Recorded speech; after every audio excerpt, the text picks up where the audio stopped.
time that I almost died was before I was even born. My mom had two daughters before, my sister Wendy and my sister Kathy. And when she gave birth to my sister Kathy, she lost a lot of blood. So they gave her a blood transfusion, but they gave her the wrong type of blood. And she went into a coma. And a lot of her bodily functions were damaged in some way, the thyroid gland, among other things. Anyway, so what happened is that when she got pregnant again, the doctor said, you know, we're really not sure if you should do this. We really think that you should consider an abortion. And my parents went home and thought about it, but they decided, no, that's not the right thing to do. And then they decided, well, let the baby live.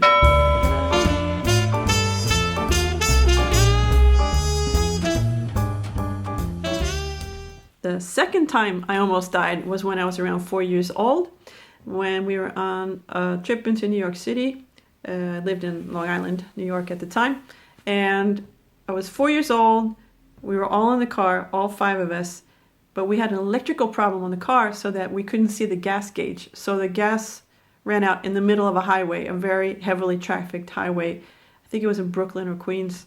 Anyway, so we're there and in the middle of this highway and no gas, and this car just died. So my dad pulled over as fast as he could to the side of the road, but there really was no embankment there. There was no place for the car to hide. So we're kind of sticking out in the middle of the highway.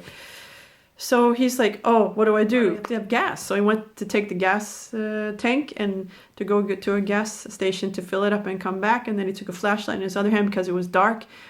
And then he went to he was on his way to go get the gas, but he saw a car light coming right towards us. And he's trying to get them to stop. But he saw one. He had to jump out of the way. The man that was driving the car that hit our car was a drunk driver, and he tried to slow down, but he couldn't slow down.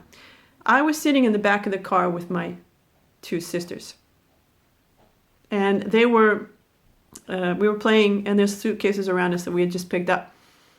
And all I remember is the two lights coming towards me, and really, I was like, what? And closed my eyes. And then I remember waking up at the hospital. That's all I remember. I was only 4. And I almost died. I was full of glass everywhere, and that was not fun. And probably I broke my nose too. But anyway, we survived. My mom was in the front seat, sustained a whiplash and back damage. So it was quite an impact, and I was right where the car hit us. So that I survived that was pretty amazing.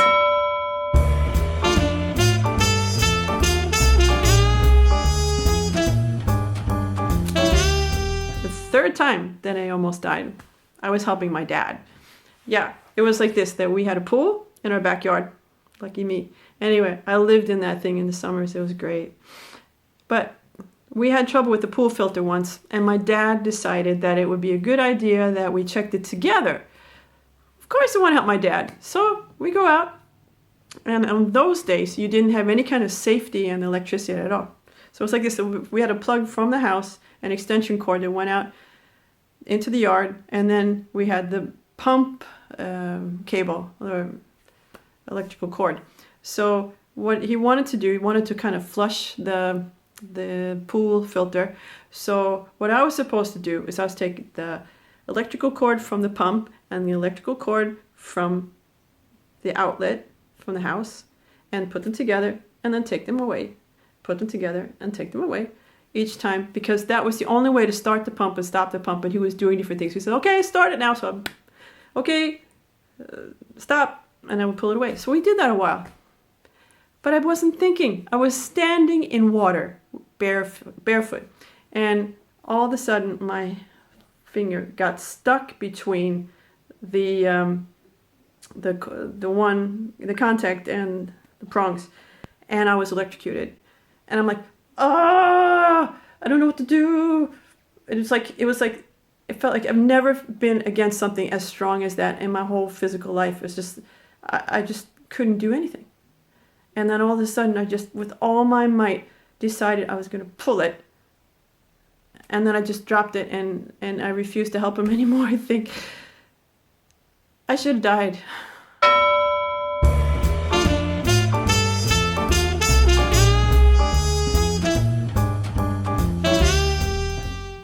then there's all these car accidents. Like one time we hit a German Shepherd. One time we were in the United States, and the person that was driving the car passed out and had an epileptic fit. And it was a sports car, so I couldn't get in there to stop anything. So we just hit the back of a truck that was in front of us, and one person flew into the windshield. And I mean, it was amazing. We were traveling fast, but we were okay. You know, one time I was in New York City, and there was this hailstorm all of a sudden, and the car started spinning around in the middle of traffic, and it hit the embankment in the middle. And yeah, so I've been in all these different car accidents where I should also died.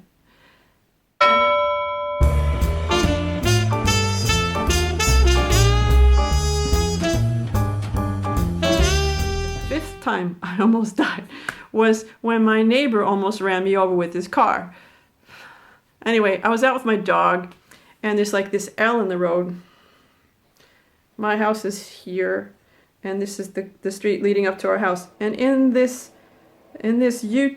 part of the L, right there, I was walking my dog, and this guy comes really fast. Our neighbor, a teenager who just got his license, came really fast, and he almost hit me. I had to jump into the hedge with my dog so that he didn't hit me. And I was all shaken up, and I don't know if my dog was too, but I was all shaken up. So I went home. My dad was home. I said, "Dad, this guy's a nut. You know, trying to drive into me." And I just like, why is he doing this? And I just explained everything that had happened. And I said, it's that kid down the street and that house and stuff. I had just gotten done telling my dad who it was and what had happened. And I was shaking. I was still shaking. And the dog was okay. But I was really scared. You know, it's like, what is he going to do it again? You know, and the guy came up to our door right up. He came up and he had the audacity to boom, boom, boom on the door. My dad looks out and he sees who it is. And the kid, he maybe said like, "Your daughter." And then my father just hit him. Boom. Boom. So he flew through the air, backwards from our steps onto the grass. And then he ran away. And then the police came. They said, "You assaulted someone." And it's like, "Excuse me, officer, let me tell you what happened." My father said very, very calmly. And then, "Here's my daughter, let her tell you what happened." And I told him, and I said the same thing. They considered it self-defense, it's okay.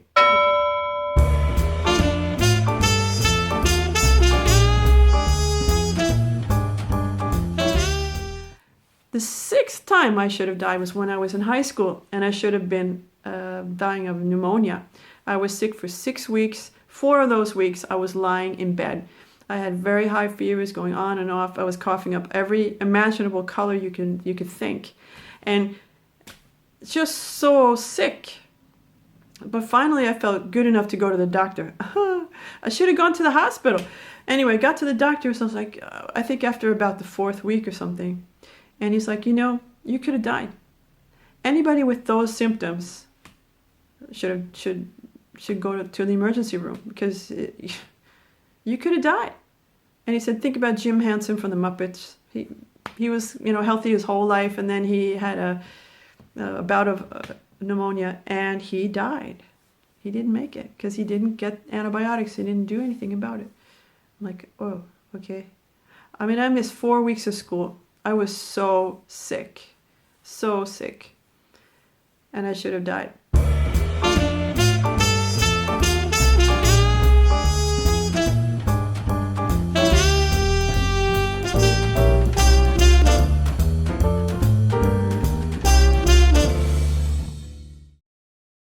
A lot of people, they live in fear of death. But you don't have to be afraid of death if you know where you're going afterwards, right? And if you know that the one that's going to take care of you after you die is also the one that's with you while you're alive. That makes every day so much easier. So I want to encourage you who are still living, put your life in Jesus' hands.